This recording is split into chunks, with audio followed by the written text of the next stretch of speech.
Senhoras, senhores, queridas irmãs, queridos irmãos espíritas, caras amigas e amigos que nos acompanham pela Web TV Mansão do Caminho, nossos votos de muita paz. Inicialmente, convidamos a fazer parte da nossa mesa a nossa consoror Cláudia Silva, do Uruguai, representando as delegações do Uruguai, da Argentina, Estados Unidos, Espanha, que estão conosco.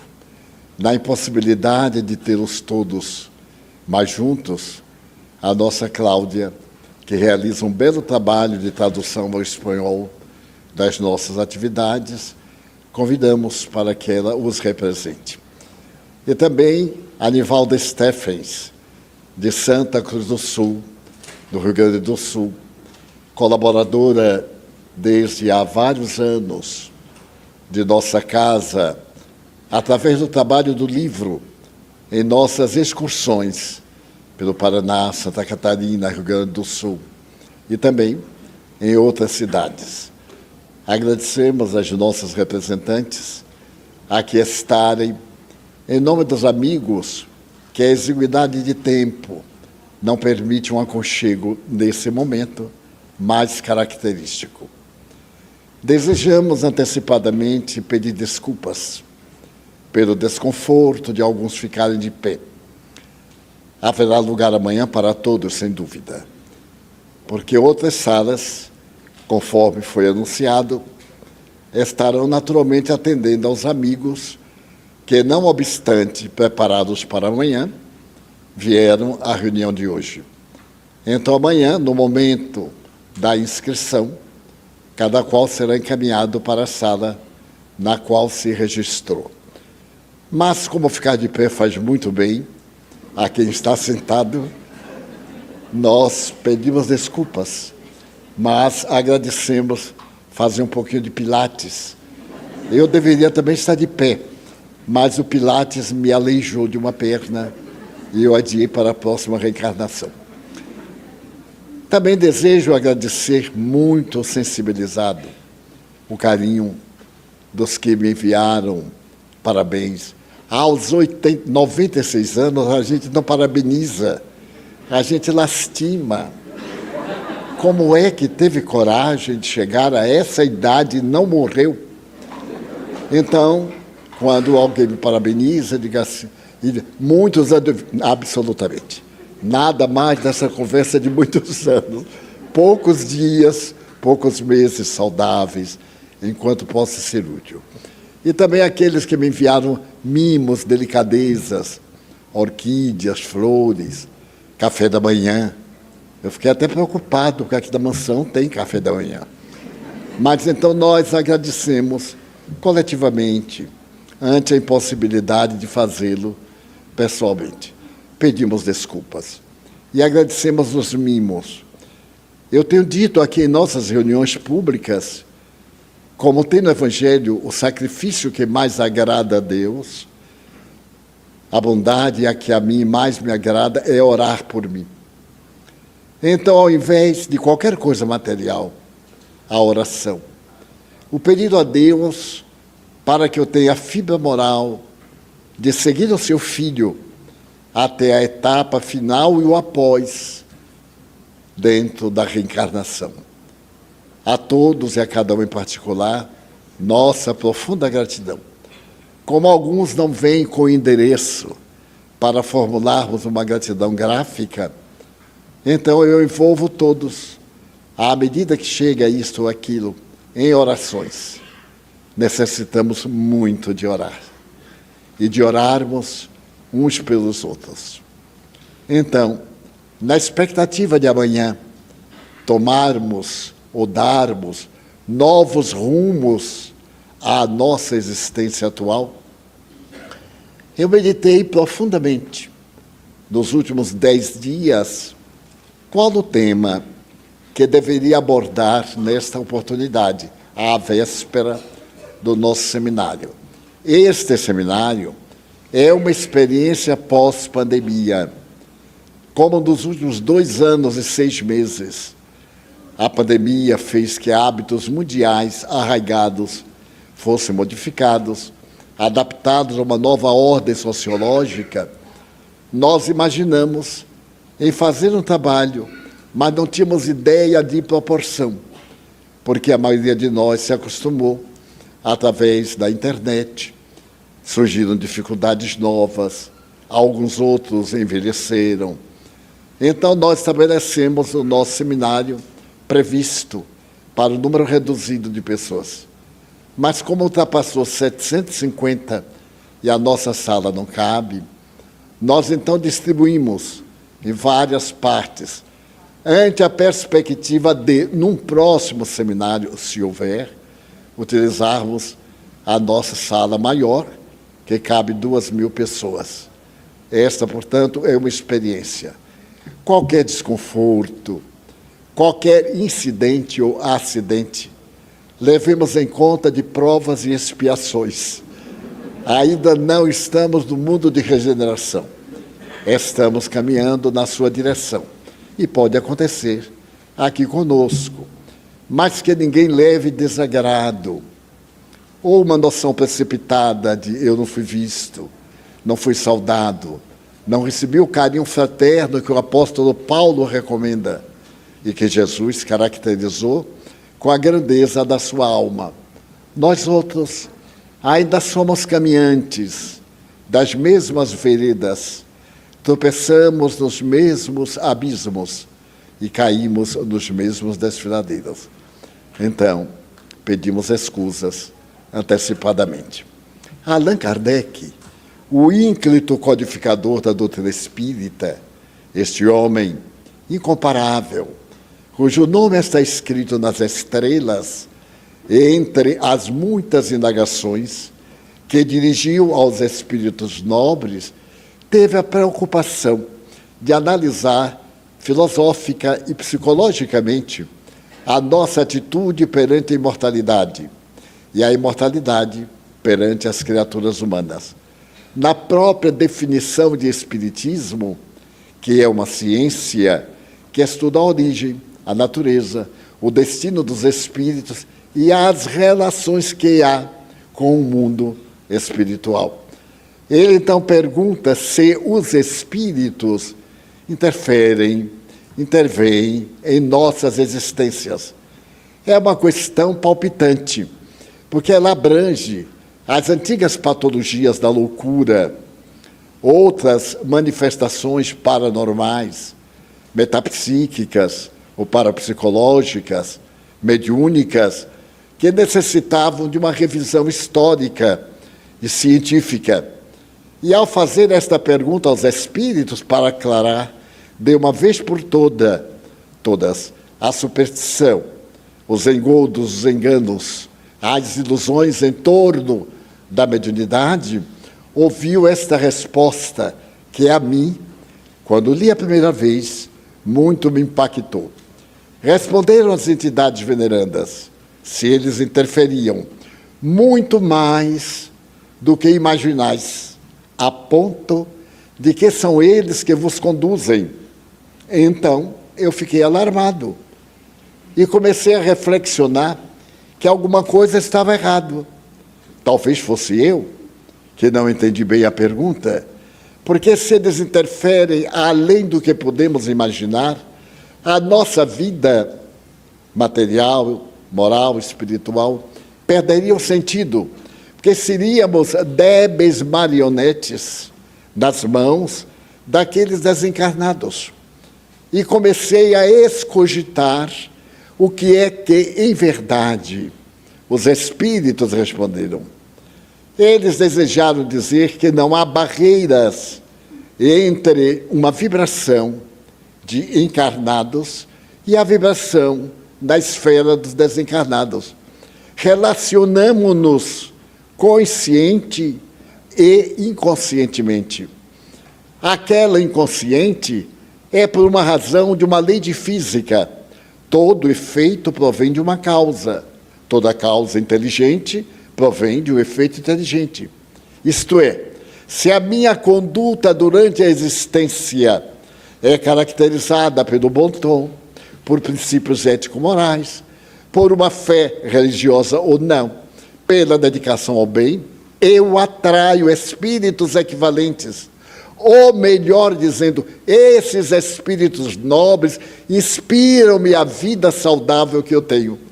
Então comunicam-se, mais do que podemos imaginar. Toda vez que vamos realizar algo, emitir um conceito, tratar de uma ideia, vem-nos uma inspiração que não é habitual. Essa inspiração é de natureza transcendente. O espírito bom aproveita-se do nosso bom momento para nos inspirar a seguir uma boa carreira existencial.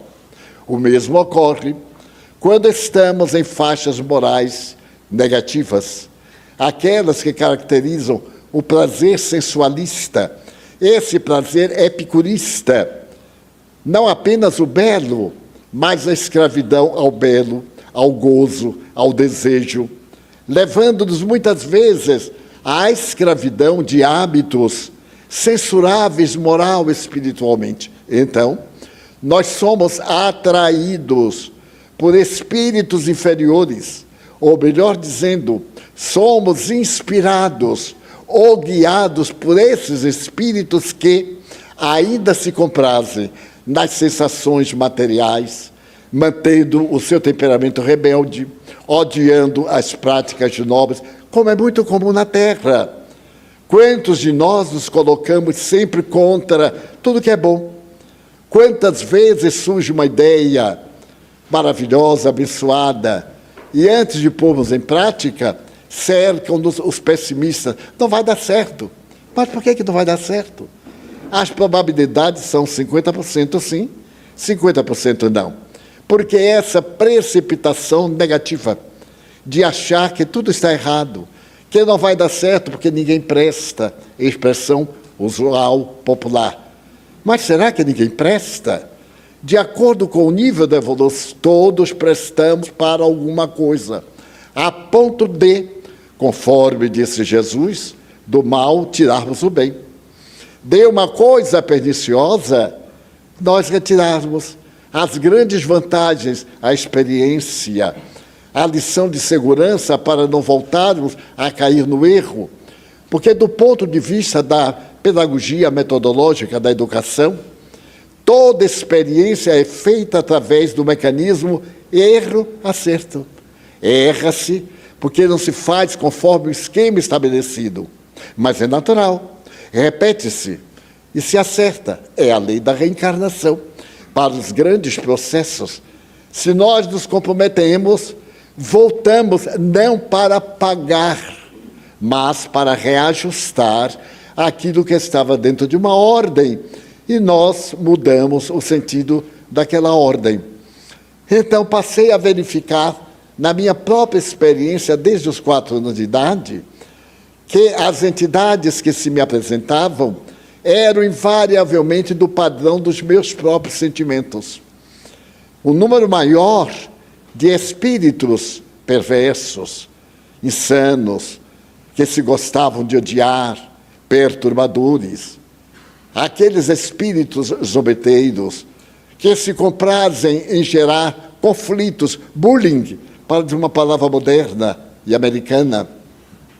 E também, toda vez que eu buscava a oração, uma atitude de reconforto moral, uma ação de renúncia, que tentava enobrecer o caráter, silenciar diante de uma ofensa, ou de algo que me desagradava, espíritos nobres, muito mais nobres do que eu poderia imaginar. E isso durante o período que nós tínhamos a mansão do caminho com crianças. Hoje, muito me alegro que tenho aqui mais de 50 filhos, todos eles velhos. Somente eu perseverei. Um grande número de filhos meus aqui estão com netos. E então vou narrar um fato, para ver como interferem. Nós tivemos a oportunidade de receber uma criança muito doente. A mãe não identificamos, mas a criança sofria de problemas respiratórios. E graças a isto, eu levava para dormir no meu quarto, para poder velar à noite. tarefa invariavelmente das mães. Essas mulheres extraordinárias que arrombam as portas do céu quando oram, segundo Chico Xavier. E então, houve um momento em que a criança apareceu com febre, o que é muito comum às febrículas infantis.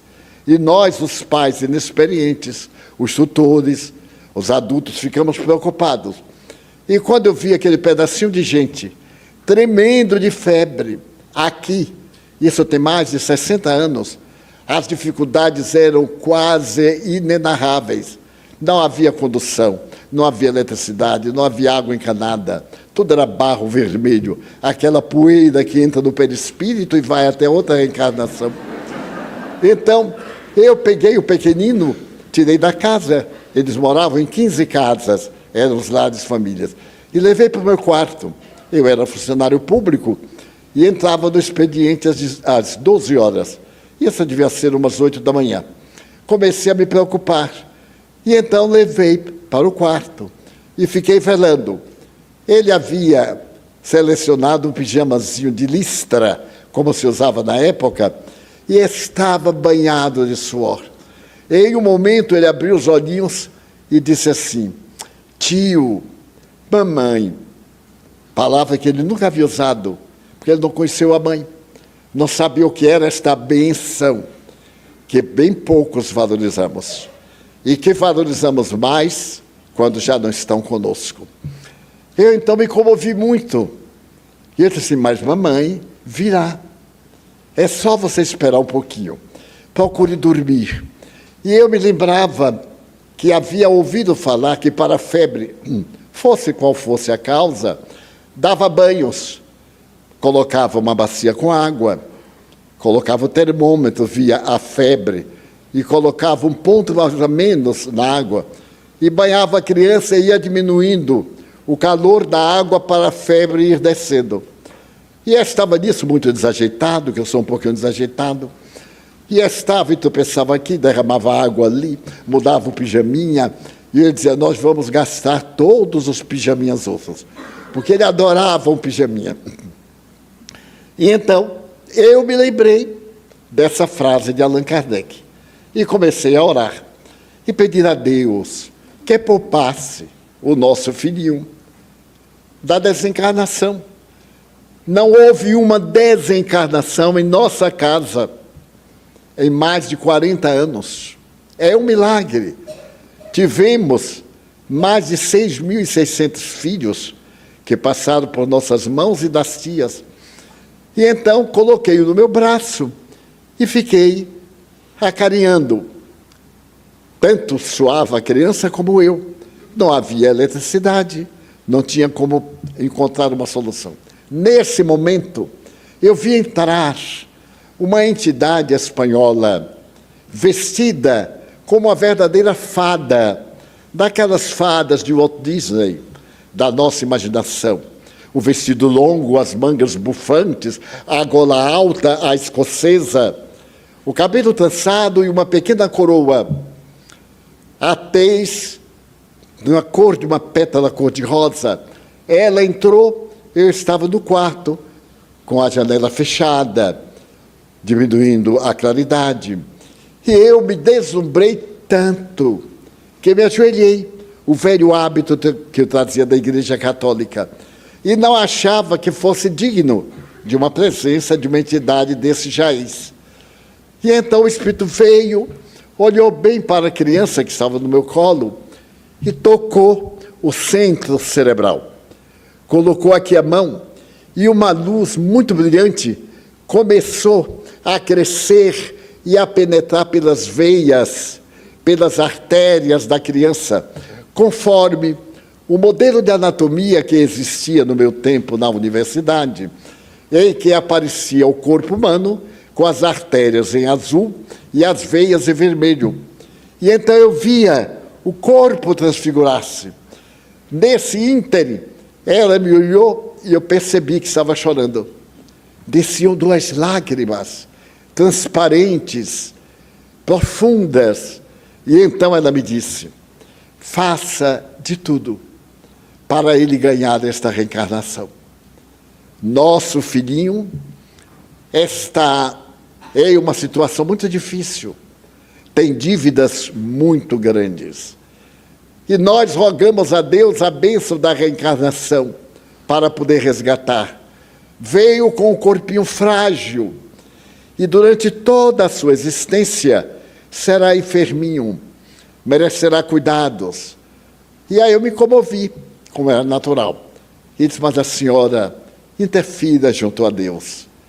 E aí eu perguntei, por que a senhora demorou tanto de vir? Isso já era 11 da manhã. Ela sorriu e disse, porque antes de vir visitar o nosso filhinho, fazia questão de colocar no plural. Eu passei pelas 15 casas, porque eram 15 lares, para visitar todos aqueles cujas mães desencarnadas não têm condição de vir beneficiá-los. E deixei o filhinho em último lugar. Não sei se entenderam a sutileza. Primeiro, aqueles de quem ninguém se lembrava, ou que não tinham mérito, ou que as condições não eram permitidas. Ela foi visitar a todos. E depois, as fibras da ternura do seu coração. Daí eu visitei. E aqueles cujas mães estão em região dolorosa, ou estão reencarnadas aqui na Terra, padecendo muito, um grupo de amigos que veio comigo foi visitar no seu habitat atual, para poder beneficiá-las pelas vibrações que estão saindo deste lar para aqueles lar onde Jesus ainda não pôde entrar. E então ele dormiu e ressonou alto. Eu achei aquele ressono a 9ª Sinfonia de Beethoven. Uma maravilha. Então balancei mais um pouquinho, troquei de roupa, coloquei na cama e fiquei olhando. Muito bem. Ele começou a falar. Estava sonhando e vendo a mãezinha desencarnada. Ela estava conversando comigo e ele, naquele estado, desdobrou-se do corpo para poder entrar em contato. E até hoje está reencarnado. Já está com 68 anos de idade. É pai, já experimentou as crises da vida, a partida da esposa, a desencarnação de 2 filhos, as dificuldades normais. Porém, a luz da doutrina espírita ilumina-lhe a alma desde aquele momento da nossa ternura. Então, interferem os espíritos em nossas vidas? Sim, com certeza absoluta. Às vezes não nos apercebemos, nem dos bons, nem dos maus. Temos sensações ou emoções boas, quando são os primeiros, nem tanto boas quando são os segundos. E depois vêm as consequências, através da debilidade de forças, quando fomos vítimas de vampirização, de perturbação e etc. Porque os caminhos de Deus são infinitos, e toda e qualquer tentativa de equacionar as grandes incógnitas universais é um pouco de precipitação da nossa vã inteligência nesse estágio. Muitas vezes os espíritos nobres dizem, não podeis compreender ainda. Ora, no tempo de Kardec, como poderíamos compreender física quântica? Não havia. Os estudos começaram aproximadamente em 1872 com William Crookes, com outros nomes. Os processos de radiação culminaram com Madame Curie ao detectar a radiação de uma porcelana na Universidade da Sorbonne. Culminaram com o príncipe de Burghley, quando apresentou a teoria da complementaridade. E ainda recentemente, no ano passado, se identificou uma partícula que era pesquisada há mais de 60 anos, porque é uma partícula tão infinitamente pequena, entre aspas, que somente era detectada do ponto de vista matemático. E, no entanto, existe. Foi detectada no grande aparelho entre a Suíça e a França para o choque de prótons, trazendo-nos a ideia da variação da onda, da vibração, da luz, matéria e energia, para podermos agora estar entendendo muitas coisas que há 30 anos não teríamos a possibilidade de pensar, como há 30 anos pensarmos no celular, com essas vantagens, da inteligência artificial, desse telefone que está tocando aí. Como poderíamos pensar? No entanto, hoje entendemos, até eu que sou semi-alfabetizado, entendo. E quantas outras coisas banais não consigo entender. Então, com o exemplo deste meu filho, que é filho de Deus e de todos nós, eu coloquei a nossa reflexão numa história real, que já contei aqui aos 40 anos. Quando começamos as atividades de publicar os livros, tudo era muito difícil, mas Deus colocou diante de mim as possibilidades mais inimagináveis, para que anotemos como Deus interfere em nossas vidas através dos Espíritos. Eu estava no Rio de Janeiro e levava um livro datilografado, em papel cetinado, para encontrar preço de publicação em Curitiba, que havia uma gráfica editora muito boa e relativamente mais barata entre aquelas que havíamos consultado. Havia um casal do Rio que era muito amigo nosso. Ele era cardiopata e era um homem que possuía muitos bens. Determinada circunstância levou-me à sua casa, através da minha anfitrioa do Rio de Janeiro, onde eu me hospedei 40 anos. Eu já não era hóspede, eu era barata, morava praticamente na casa. E então, nesse dia, estávamos sem palestra, quando a minha amiga disse, vamos visitar o casal. Eles são tão sós, e eles gostam tanto de lhe ouvir contar casos. Então, muito bem, eu estava revisando a datilografia do livro, porque sempre escapa, dizia Monteiro Lobato, que o erro gráfico é semelhante ao diabo. Na hora que ele está lendo, o diabo põe um rabo e a gente não vê. Na hora que imprime, que a gente olha, é a primeira coisa que vê, é o erro. Mas aí é tarde, tem que esperar a outra edição. E eu estava revisando e peguei a pasta, era de papelão, e levei na mão casualmente, sem me dar conta.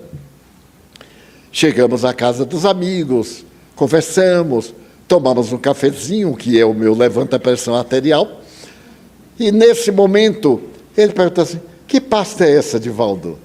Eu fiquei meio envergonhado, disse assim, não é de importância. É um livro datilografado, que eu terminei, e que estou levando a Curitiba para poder imprimi-lo. Ele disse assim, como é que se chama? Ele disse, Além da Morte. O prefácio foi dado pelo espírito André Luiz, através de Chico Xavier, que era um selo de confirmação. Ele disse, leia aí, por favor, qualquer coisa. Ele disse, então abra. Ele abriu e eu comecei a ler. O livro é o seguinte, a primeira diretora da Mansão do Caminho veio estar conosco no dia 15 de agosto de 52. Era uma senhora de 49 anos, dedicadíssima. A sua filha já era mãe de 6 filhos e estava sempre grávida. Era um milagre. Quando ela não estava grávida, estava se preparando para ficar grávida. Teve 9 filhos. Paciência. Muito bem. E então, Dona Otília, que era casada com o senhor bem mais velho, era uma pessoa extraordinária, dedicada, muito boa para mim, para Nilson. E então, ela estava conversando comigo e preocupada com o marido, que já sendo uma idade avançada, podia ter uma crise.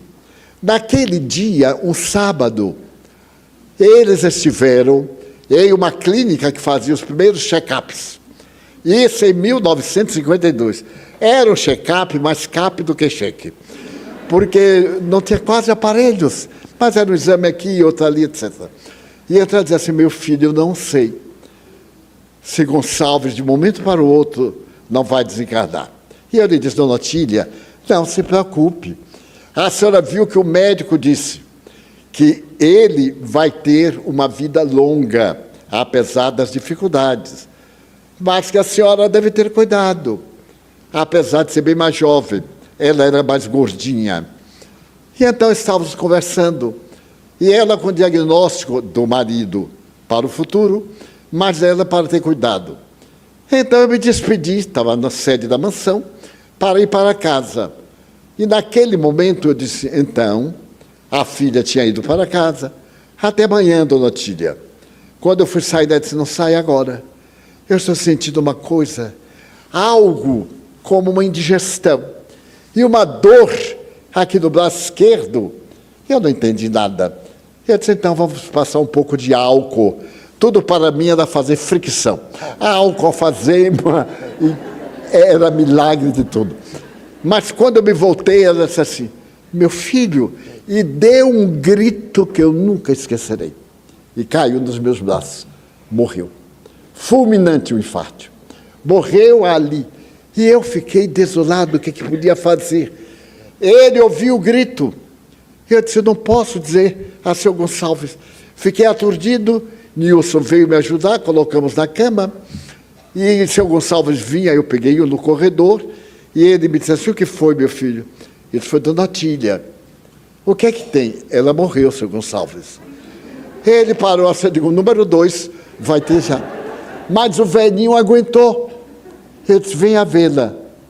Então, os senhores podem ter ideia do que aconteceu. Ela tomava conta de uma casa com 60 crianças, com as outras tias, e ficamos desolados.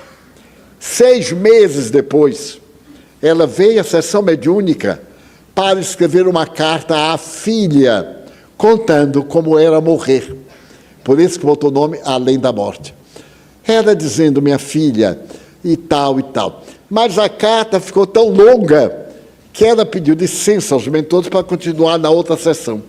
E terminou no livro de 300 páginas. Ninguém me mande uma carta dessa, porque eu não vou ler. E então, conversando com Chico Xavier, ele disse, olha, Edivaldo, o livro é tão interessante e importante que André Luiz compara-o ao Nosso Lar. Havia sido publicado faz uns 7, 8 anos. E então ele vai dar o prefácio. E deu o prefácio. Isso era o que estava no livro. Quando o meu amigo abriu, ele leu exatamente quando ela conta, naquela hora que eu dei o grito e foi descrevendo, ele fechou o livro e me disse assim, é o meu caso, é assim que eu vou morrer. E foi. Anos mais tarde, ele estava sentado com a esposa, olhando uma foto de Joana de Ângeles, quando levou a mão ao peito, tombou morto, fulminante. Mas bem, então ele ficou assim pálido, e eu disse, não se preocupe, essas coisas de espírito, a gente tem que ficar também um pouquinho com cuidado, estamos no mundo físico. E ele disse, e você vai imprimir como? Eu digo, eu vou ver o preço, vou negociar, e espero que o livro se pague. Conversamos, e antes de eu sair, ele chamou a esposa para ir na intimidade da casa. Estávamos na sala. E depois voltou. Voltou e quando eu ia saindo, ele me deu uma caixa de sapato, enrolada, e disse assim, leve para casa, publique o livro. Eu não imaginei, em hipótese alguma. Chegando à casa da minha amiga, nós fomos abrir a caixa. E quando abrimos, era dinheiro vivo. Eram 10 milhões do dinheiro da época, porque mudou tanto que a gente tem dificuldade. Mas eu sei que era uma... Eu nunca tinha visto tanto dinheiro, tudo arrumadinho. Eu aí desmaiei. Eu digo, meu Deus, ele se enganou. E ficamos atordoados. Eu desmaiei, desmaiado, né, de cair no chão. Nunca havia tanto dinheiro, nem sabia o que era, não sabia o que fazer. São os apuros. Quando eu recobrei, a minha amiga estava pior do que eu, os olhos esbugalhados. E agora que telefonamos para ele, dizer que ele pegou a caixa errada. Naturalmente ele quis me dar uma sandália, o que foi, e pegou errado. E aí ela foi telefonar, eu tremia. Eu nunca tinha visto tanto dinheiro na minha vida, com medo de ser preso, sei lá por quê. E então, quando ele atendeu, ele disse assim, pois não. Eu disse, fulano, você pegou a caixa errada. Ele disse, por quê? É pouco. Eu quase que tive outro ataque. E eu disse, não, é dinheiro demais, como é que é? Para que é? Para publicar o livro. Então eu fiquei pateta. Eu nem me lembro como é que acabou, eu sei que acabou. E ficamos. E agora meu medo de viajar a Curitiba, com essa dinheirama, graças a Deus não tinha raio-x, senão não passava. Pois bem, fui a Curitiba, há uma editora que publicou os meus 10 primeiros livros. Excelente, trabalho de alta qualidade, generosidade dos editores, que tinham preço comum e um preço para os livros, porque eram para ajudar a Mansão do Caminho. E a importância foi exatamente 8 milhões da moeda da época, ainda ficamos com 2 milhões para chupar picolé, qualquer coisa que fosse necessário. Pode haver maior interferência, e com o lucro desse, o Além da Morte, nós publicamos um de Rabindranath Tagore, belíssimo. Com o lucro dos dois, compramos uma pequena máquina. E graças a esse livro de Dorotilha, estamos hoje com 286 livros publicados, traduzidos a 16 idiomas, 90 deles. Então, como Deus interfere em nossas vidas? Muito bem, a vida continuava. Eu já estava viajando. Por volta de 1965, eu fiz uma viagem a um país de língua hispana. Eu não falava espanhol de forma nenhuma.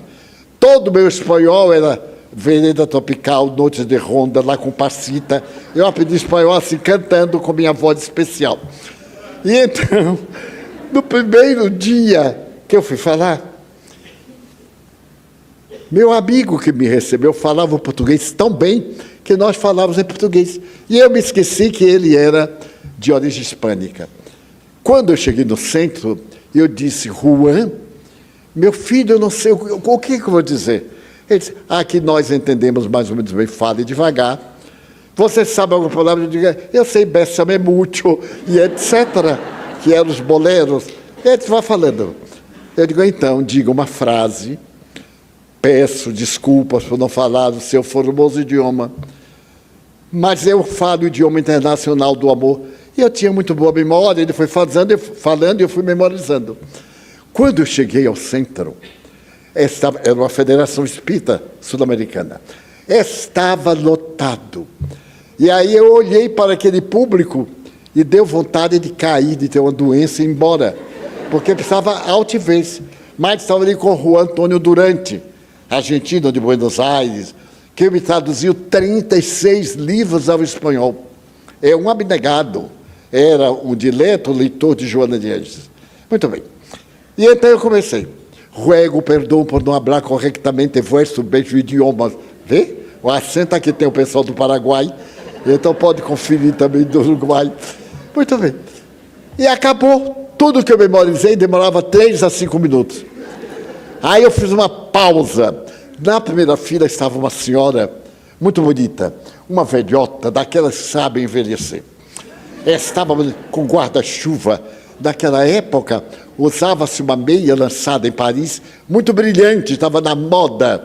E ela estava também de perna cruzada, uma atriz. E eu, deslumbrado, com tanta beleza, eu falava e olhava para a velhinha, eu sorri para ela e ela sorriu para mim. Eu digo, esse vai ser meu ponto de contato, de apoio. Todo orador tem um ponto de apoio, de referência, para ver se está indo bem, para ver se está indo mal. E então, quando eu disse assim, quando eu parei, e a guitarra fez assim, hermano, le quero rogar uma coisa, pode falar em português? Porque nós outros amamos muito este idioma. Eu disse, para agradar-lhe, falarei em português. Foi assim, a minha primeira palestra.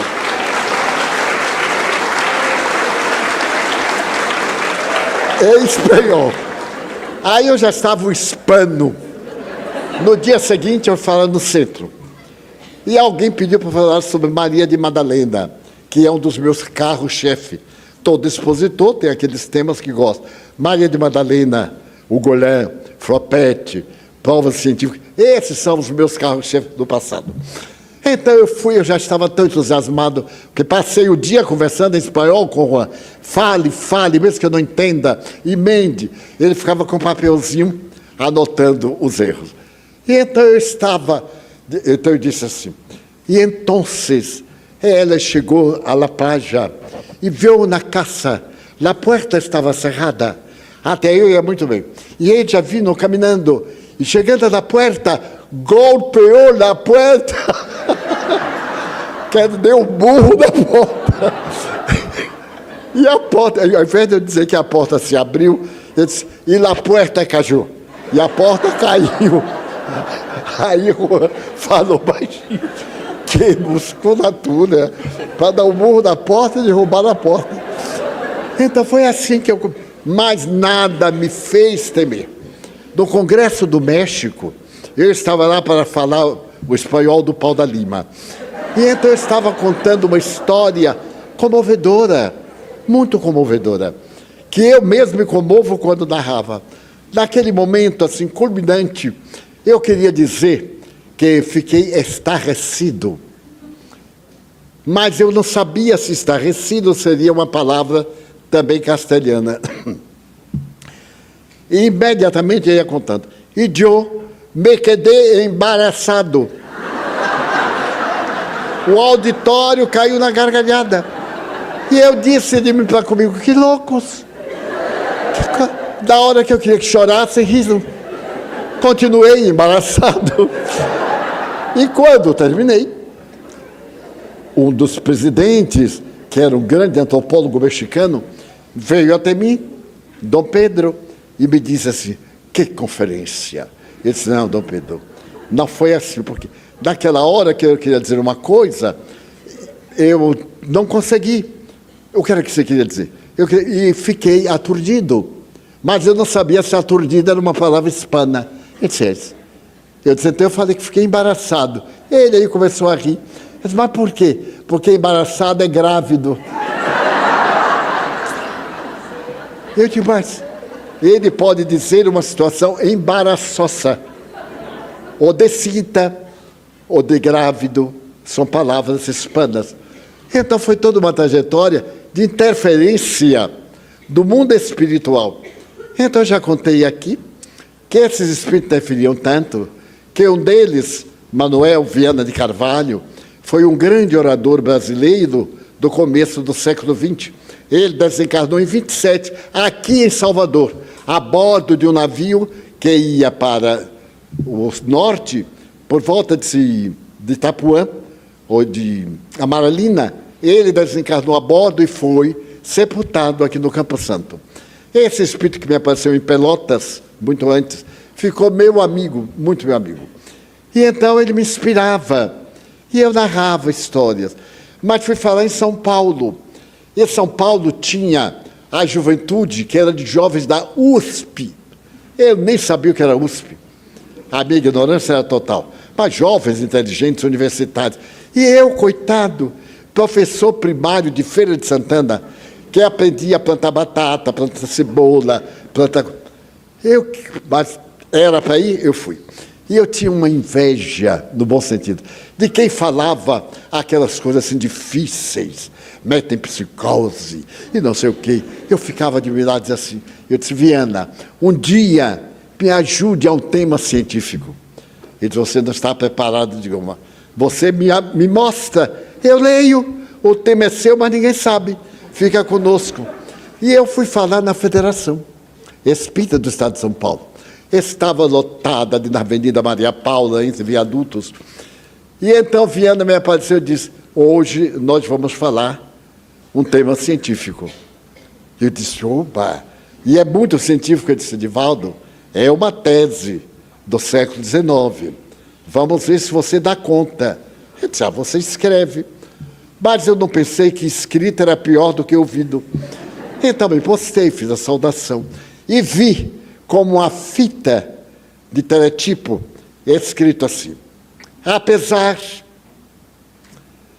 da tese apresentada por Jean-Baptiste Lamarck, o transformismo, a tese foi originada por Lord Bacon.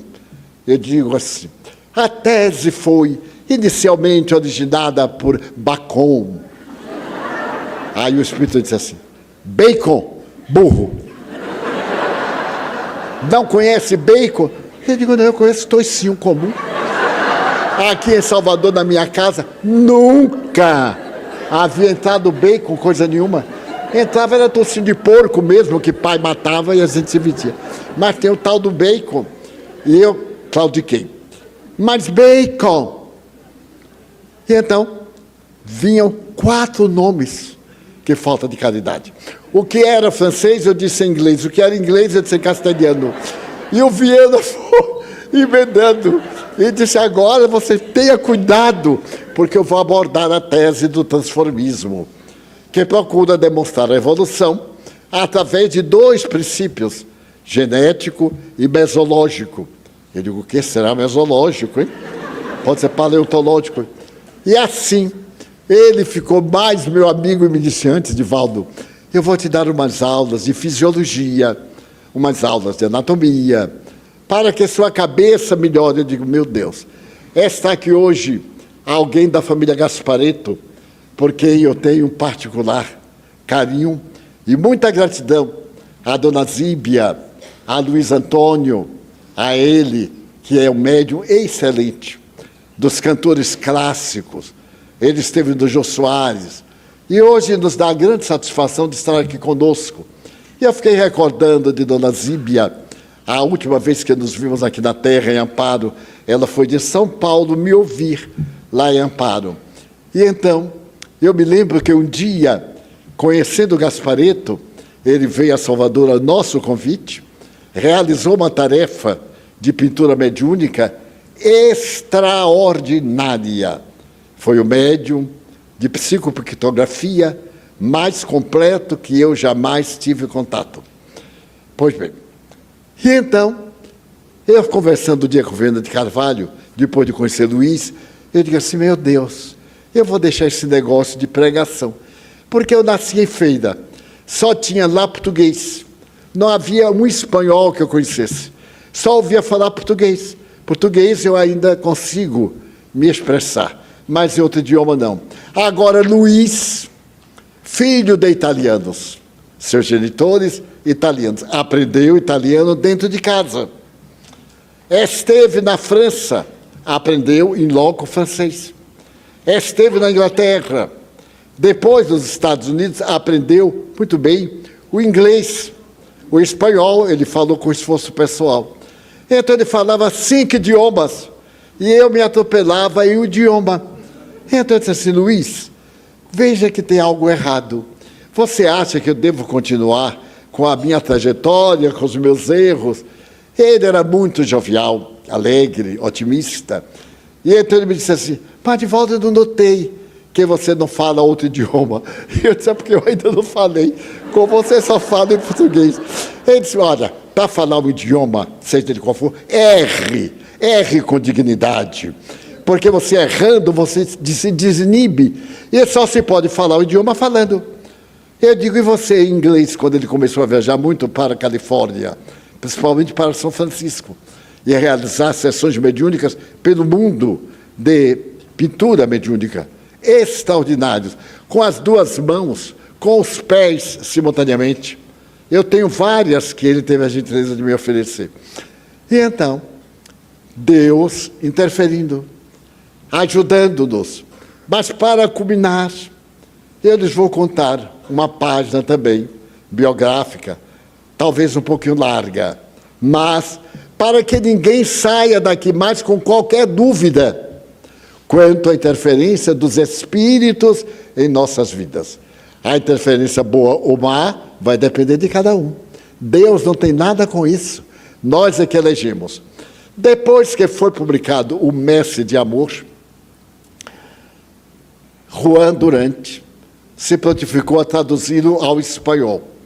Mas se as dificuldades aqui eram muitas, em um país hispânico, onde o movimento espírita era muito menor, 100 vezes menor, as dificuldades eram maiores. E Juan me dizia, Divaldo, nós hemos de receber a proteção divina e publicar o Mestre de Amor.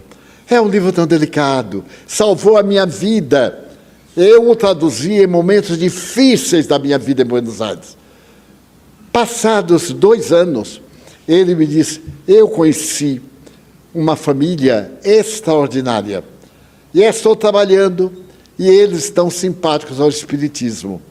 Ela é uma médica judia, obstetra e ex-abortista. E ele é um senhor de muitos recursos. Trabalha com pedras, principalmente mármore, granito, na sua cidade, para os grandes palacetes. E eu falei para ela que iria passar o fim de semana com eles. E fui passar. E levei o Mestre de Amor, já traduzido. E pedi licença para que eles abrissem e fizéssemos um culto do Evangelho, baseados no livro. Fizemos, e quando eu li, ela se comoveu profundamente. Principalmente no que dizia respeito ao milagre da vida. Ninguém tem o direito de matar, nem eutanásia, como a única exceção, nem, muito menos, suicídio, pena de morte, e etc. E ela disse, mas está ainda datilografado? E Juan respondeu sim. Pois, se você me der licença, eu pagarei para que seja impresso aqui em nosso país e gostaria de conhecer o médium. Então ela fez uma confissão muito grande a ele. Ficaram muito amigos. E quando eu fui à sua cidade, ao país do amigo, ele programou uma palestra lançando Mestre de Amor, que passou a chamar Mies de Amor, em espanhol, no Clube Espanhol da cidade, um recinto refinado, e atraiu um público muito grande, porque o casal era de alto coturno social e econômico. O casal fez muita propaganda e atraiu muita gente. Mas nesse ínterim, ela contraiu um câncer de colo de útero. E naquele tempo, o máximo que havia como terapêutica era a radioterapia. E ela estava com muitas queimaduras, porque era uma experiência relativamente nova. E marcamos para o dia X. Ela estava numa situação lamentável, tomando morfina, já preparando-se para morrer. Fomos de Buenos Aires à cidade em que eles viviam e nos hospedamos com ele. Éramos 4 pessoas, fomos de automóvel. Então ela me disse, hoje eu não vou tomar morfina, porque eu queria o lançamento de nosso livro. O lançamento era às 15 horas. Estava presente também um grande espiritista e poeta, e foi colocado no programa, um filólogo, filósofo. Muito bem. Ela disse, eu vou chegar exatamente na hora da sua palestra, porque eu quero ver você levantar o livro e dizer que está sendo lançado, etc. E irei com minha meia brilhante que comprei em Paris. Era muito vaidosa, ou muito autossuficiente. Gostava da beleza e podia fazê-lo. Então ficou a cadeira na frente, as 2 cadeiras para o casal. Começou a solenidade. E em determinado momento ela apareceu e veio andando. Sentou-se, cruzou a perna e me apontou a meia. Eu dei uma olhada, sorrimos. Foi feita a apresentação. Terminado. Às 17 horas, eu fiquei assinando vários livros, até 20 horas mais ou menos, e fui para casa para poder fazer a refeição. Ela ainda não havia tomado o remédio. E estava com muitas dores. E disse, quando você terminar, eu gosto de falar 5 minutos. Eu sei quando a pessoa pede 5 minutos, quer dizer 1 hora. Quando pede meia hora, vem passar a tarde com a gente. E quando pede para passar a tarde, vem morar na casa da gente. A experiência. Muito bem. Então eu fiz o lanche, Ela estava deitada numa alcova muito bonita, de um palacete. Ali estava o médico e uma amiga muitíssimo querida que foi residir para poder ajudá-la na mesma casa. E o marido, que era um homem de grande envergadura física, de beleza, de poder. E muito simples, muito gentil. Então, naquele momento que eu terminei, eu digo, eu já posso falar com Eufrásia. Ele disse, então venha. Eu entrei no quarto e ela disse, saiam todos. Só fica Divaldo. Eu disse, ai meu Deus. Aí eu comecei, Ave Maria, nem me lembrei do Pai Nosso. Ave Maria. Sentei-me. Ela, com muitas dores, disse assim, Divaldo, vou demorar um pouquinho. E me narrou a sua vida. Era uma médica judia, os pais visitaram aquele país, depois da Primeira Guerra Mundial, conseguiram amealhar uma fortuna, ela estudou para medicina, mas não conseguia uma clientela. Tornou-se uma médica para as dificuldades orgânicas das mulheres, um consultório muito bonito. Certo dia, chegou uma amiga e disse, fulana, eu poderei projetá-la como médica em nossa sociedade. Mas há um preço. Você veja, meu marido está viajando na Europa, ele é embaixador.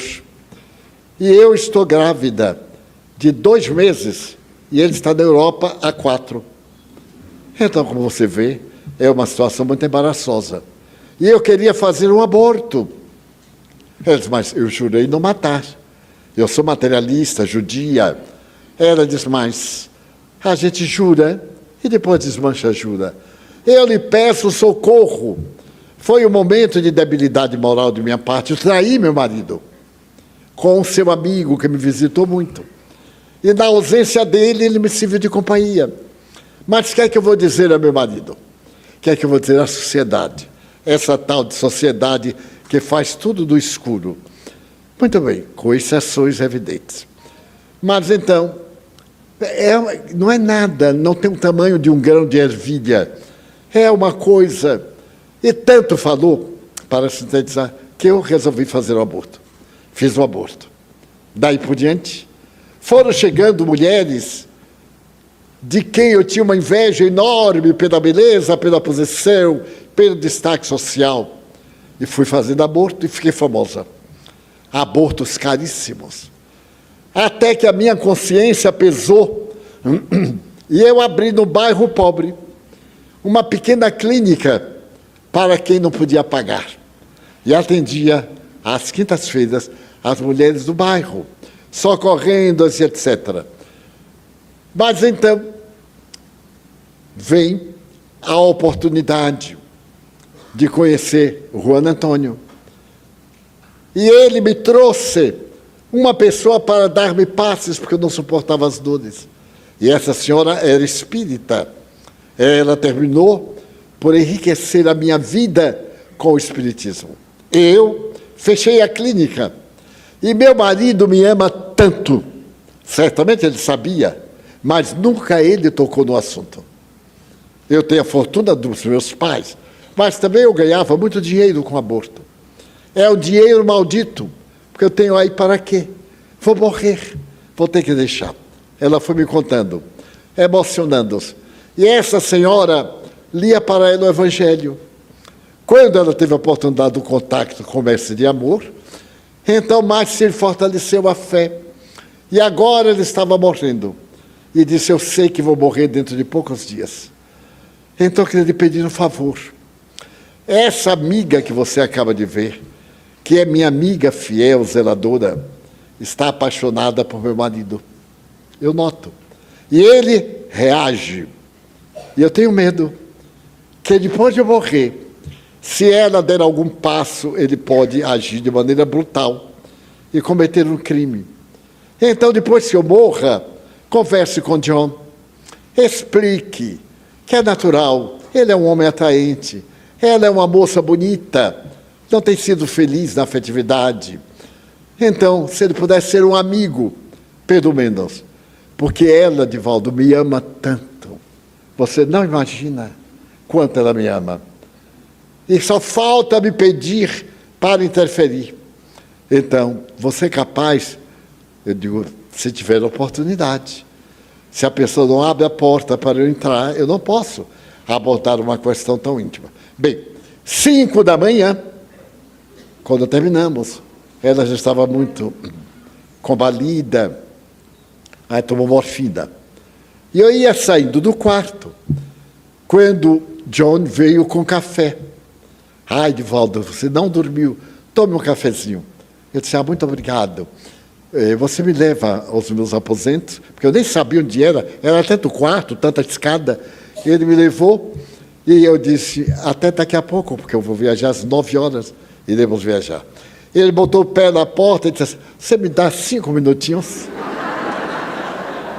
Claro, ele entrou e disse, narrou que sabia que a mulher era abortista, mas era tão nobre, havia sido circunstância tal e qual. Mas que ele estava com dilema. A amiga que tomava conta se declarou várias vezes a ele e lhe perguntava, como é que você pode amar uma cancerosa? Ela está podre em vida, eu sou jovem. Como é a natureza humana, hein? Dentro da mesma casa. Mas ele resistia e foi tomando raiva que ele não podia expressar. Porque ela dizia, se você me trata mal, eu digo a ela que você tentou me seduzir e eu recusei. Então estou no dilema, porque Eufrásia, ou Fanny, está morrendo e eu não sei o que vou fazer. Conversamos muito e ele disse, faça o seguinte, quando ela desencarnar, dê um pulo em Salvador. Você tem possibilidades de passar um mês na Bahia. Aí você vai às nossas sessões, nós conversaremos nas horas próprias. E você dá qualquer coisa a ela, dá uma casa, o que for, que não lhe faz falta. Aconselhei-o. Quando ele saiu, alguém bateu na porta do quarto. Já eram umas 7 horas. Eu disse, meu Deus, dá tempo de pentear o cabelo. Era a outra. Divaldo, você pode me atender em pé mesmo? Eu disse, entre, minha filha. Ela entrou. E eu pude ver a dor estampada no rosto. Eu nunca tinha visto. Antes era fácil julgar que era uma traidora, que estava enganando a amiga. Mas outra era estar com o espectro da dor. Ele disse, Divaldo, parece Satanás. Eu adoro este homem. Não sei porquê. Eu amo a Fanny. Sei que é uma traição, mas não sei o que fazer. Estou numa situação terrível e sei que na hora que ela morrer, ele me vai botar para fora. E eu planejo me matar. Eu disse, é a última coisa que você pode fazer. Você sabe que Fanny era abortista, que se arrependeu muito. E que teve um sonho peculiar.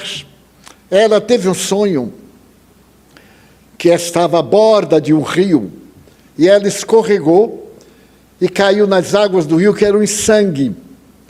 E do sangue emergiam destroços de laminárias, pedaços de corpos, vozes que gritavam, assassina, nós te esperamos. E então ela ficou apavorada com esse sonho. E então uma voz, e um ser ergueu-a do rio de sangue e disse, se você continuar, a sua morte vai ser muito demorada. Mas se você se voltar para o bem, será abreviada, Fanny. Lembre-se de Deus. Foi quando ela tem um contato com o Espiritismo e muda de vida totalmente. Então eu disse, amiga, então não pense na morte. É uma expiação para você. Esse triângulo é para você evoluir. Ele vai pôr você para fora. Ele falou, eu digo, não falou, mas ele me disse que odeia você. Então não é possível. Ame, mas não desça a esse ponto. Não exija que o outro lhe ame. Se o seu amor é autêntico, essa é a questão do amor. E ela chorou copiosamente e disse, quando Fanny morrer, você deverá estar em Salvador. Então, ore por mim, porque Fanny se redime e eu mergulho no abismo. Você promete? Eu te prometo. Já era a hora que os amigos estavam preparados, voltamos de carro, fui me despedir de Fanny. e vi uma das cenas mais comovedoras da minha vida. Fazia muito frio. E então, quando eu entrei no carro, o carro estava com calefação. Eu olhei para despedir-me dele. E estava ele, ela, apoiada por ele, ela levantou para despedir. É a última vez na terra. E a outra atrás, a carícia do casal e a dor da solidão da outra. Eu então vi aqueles dois lados da vida e me deu um aperto no coração.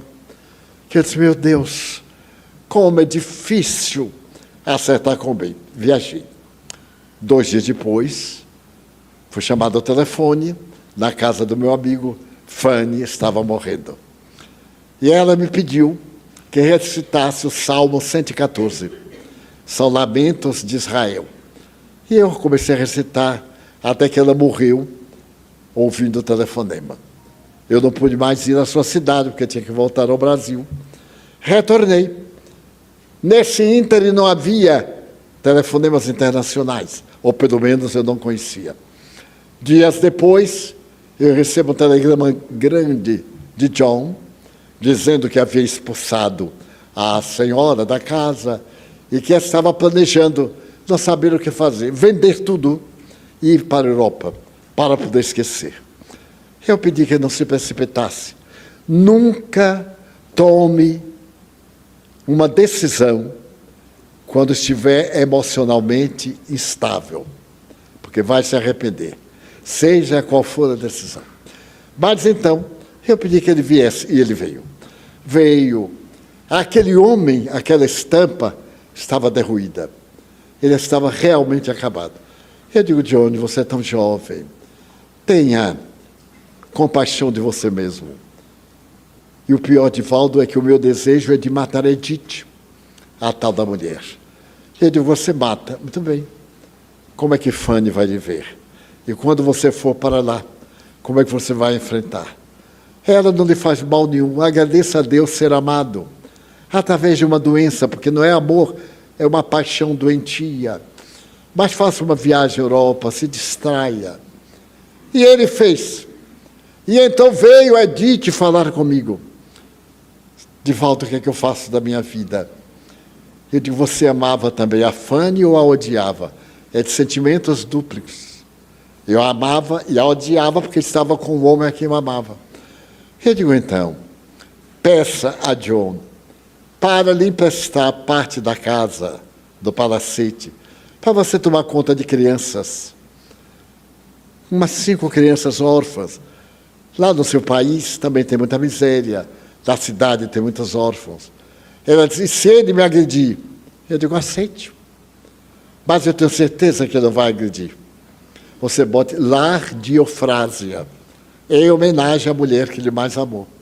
Assim ela fez, voltou. Quando ele veio da França, de retorno, ela estava com sua licença com as crianças, e ele ficou profundamente sensibilizado.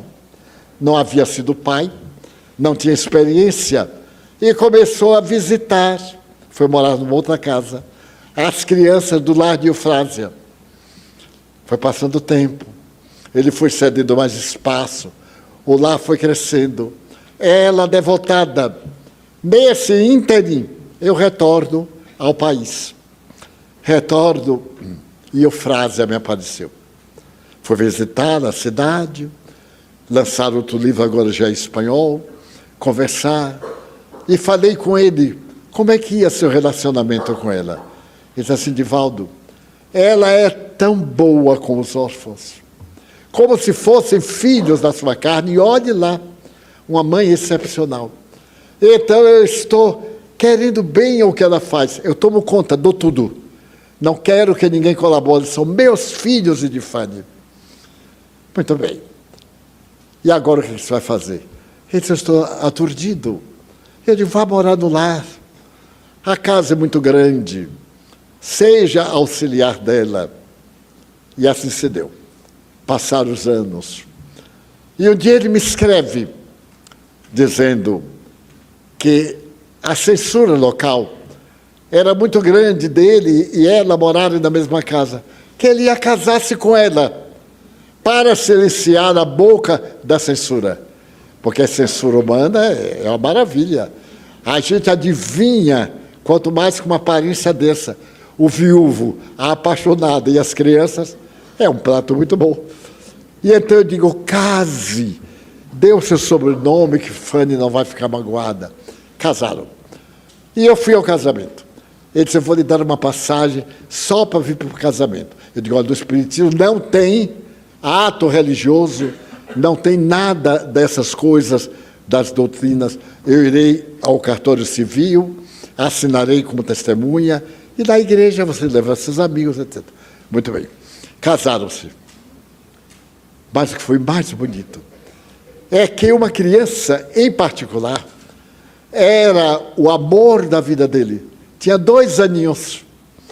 E quando eu cheguei, que vi a criança, fiquei deslumbrado.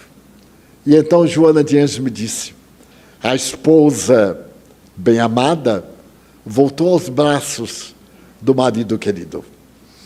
E então Joana contou que os guias espirituais, quando ela desencarnou, quando viu o casamento dele com ela, então Eufrásia teria dito, eu aceitaria ser filha para continuar recebendo os beijos do homem amado, já que eu não posso ser esposa. E a divindade aqui é seu. E aí está ela, na condição de filhinha. Fale com ele para ter muito cuidado, para não criar conflito nas outras crianças. Mas não adiantava, porque quando a gente gosta, a gente finge que não gosta e de olho esquerdo a gente fica olhando para a pessoa. Ele disse, não posso, Divaldo, eu tenho que carregar, tenho que fazer isso. Por que será? Eu disse, coisa de Deus. E não disse a ele nunca, até hoje. Ele já desencarnou. Edith também desencarnou. Fanny, esta velhinha na terra, deve estar com 60 anos. Eu disse, velhinha, não me perdoe. A verdade é que esta semana eu recebi uma carta, ela ainda me escreve, dizendo que está preparando-se para viajar. Está com um câncer no útero, na matriz, com metástase generalizada. Mas que ela sabe que isso é de outra vida. Eu lhe havia contado que ela foi na vida anterior. Porque há um momento lindo que está numa obra de Victor Hugo, um romance que eu psicografei. Então, o cura da Ars, o padre da cidadezinha de Ars, na França, que era miraculoso, tornou-se o benfeitor espiritual do lar de Eufrásia. E ele interferiu para que Eufrásia viesse resgatar novamente aqueles delitos e ainda guardar um pouco para depois. Então ela me escreveu despedindo-se e perguntando, será que na próxima existência eu virei ainda com câncer? E eu disse, não se preocupe com o que virá. Preocupe-se em vir, agradecendo a Deus a oportunidade de redimir-se. Interferem os espíritos em nossas vidas mais do que imaginais, a ponto de que são eles que vos dirigem. Vamos agora orar e pedir aos bons espíritos que interfiram em nossas existências aqui, hoje, agora.